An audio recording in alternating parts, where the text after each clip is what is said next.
Well, thank you, Mr. Chairman, and thanks to your staff also for their efforts as we work to craft a solution for this very unique circumstance we are facing today.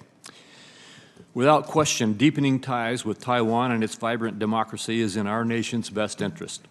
More than 90% of the world's most advanced memory chips, used in everything from digital devices to AI, enable data centers to cutting-edge defense technology, are produced in Taiwan. Thus, this committee has a strong interest in ensuring Taiwan remains economically and defensively secure. This summer, the Senate demonstrated support for Taiwan by unanimously passing legislation that I co-led with the chairman, approving the first trade agreement signed under the U.S.-Taiwan Initiative on 21st Century Trade. Today, we convene to further strengthen the economic partnership between the U.S. and Taiwan by addressing double taxation to encourage cross-border investment.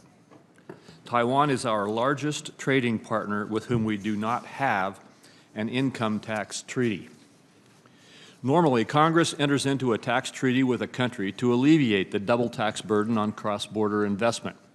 However, Taiwan's unique status precludes it from dealing with double tax issues through a traditional tax treaty.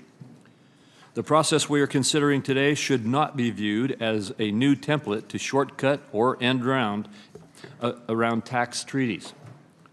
Absent this very unique circumstance, the proper path for considering bilateral income tax treaties should be through the Foreign Relations Committee led by Chairman Menendez and Ranking Member Risch, as Senator Wyden has indicated. However, Taiwan's very unique status requires a very unique solution. It requires this committee's expertise to make direct changes to the tax code to deliver treaty-like benefits for American and Taiwanese workers and businesses operating across our borders.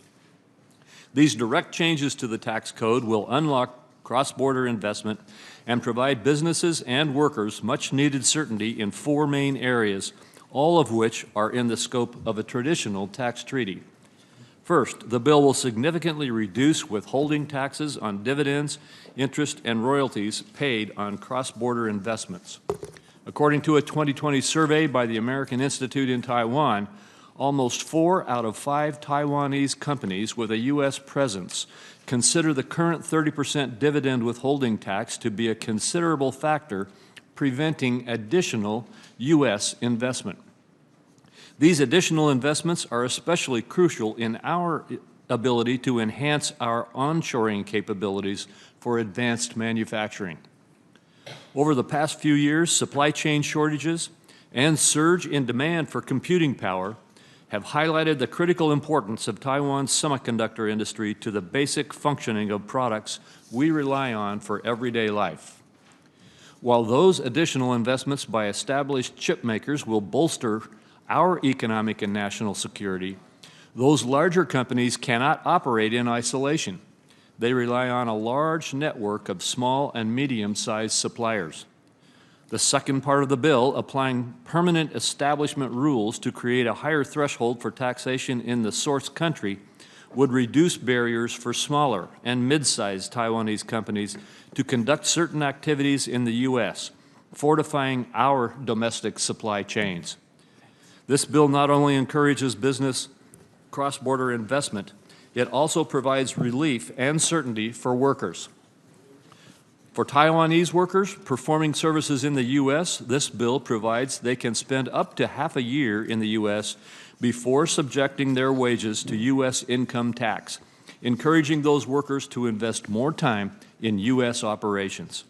Finally, to provide additional clarity, the bill offers a set of tiebreaker rules to ensure workers who are residents of both the United States and Taiwan are not double taxed on their income.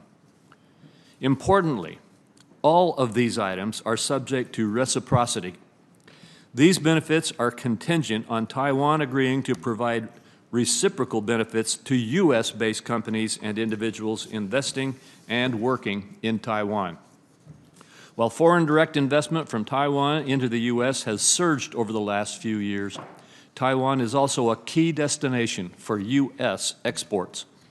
Last month back home, I heard firsthand how Taiwan is a critical ally for Idaho businesses. Taiwan is the second largest export destination for Idaho products, increasing by 16% from 2021 to 2022. And 70% of those exports involve electrical equipment and machinery. Both in Idaho and throughout our country, our economic and strategic relationship with Taiwan is as important as ever. This bill will help workers and businesses of all sizes get ahead in both the U.S. and Taiwan. Again, thank you, Mr. Chairman, and all of the members of this committee for their hard work and support to strengthen our long-term partnership with Taiwan. I also thank and recognize the staff of the Joint Committee on Taxation for their tireless work. The Finance Committee cannot properly function without JCT's technical expertise. So thank you to Tom Bartold, JCT's Chief of Staff, who is with us today, and to the policy staff at JCT who helped all the finance members prepare for today's markup. Christine Roth, Jared Herman, Jeff Arbite, Carol Wang, and Chia Chang, and many others who worked behind the scenes. Your hard work over the past few months is greatly valued and played an indispensable role in making this markup possible.